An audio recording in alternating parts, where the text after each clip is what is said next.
In today's video, I'm going to teach you how to make a full FAQ page on Shopify. A clear FAQ page can save you time, reduce customer support requests, and improve conversions by answering common buyer questions before they ask.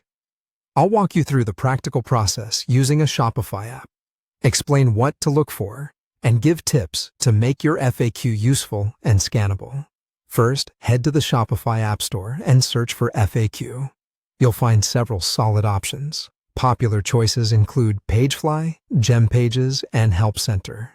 When choosing an app, consider your budget and the features you need.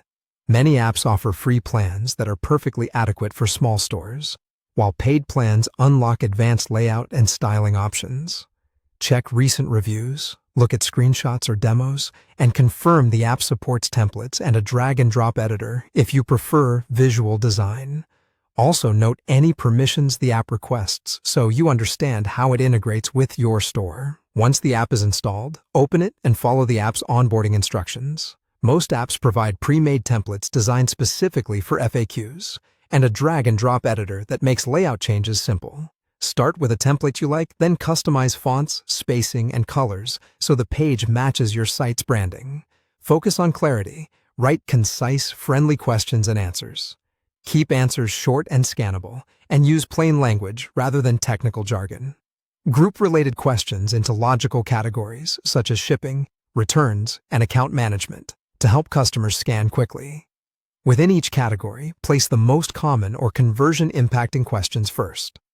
Where appropriate, use collapsible sections or accordions so visitors can expand only the answers they need. If the app supports it, add internal links to your shipping policy or return policy for customers who want more detail, and include any time frames or costs clearly. When you're satisfied with the content and design, use the app's publish function to make the page live. Double-check how the page looks on desktop and mobile, since many shoppers will be on their phones. After publishing, make the FAQ easy to find by adding it to your main navigation or footer, or linking to it from product pages and checkout reminders. Finally, test a few common queries yourself to confirm links and formatting work as expected. Regularly revisit your FAQ to add or refine items based on real customer questions and analytics. A well-maintained FAQ is a living resource that can continually reduce friction and improve customer satisfaction.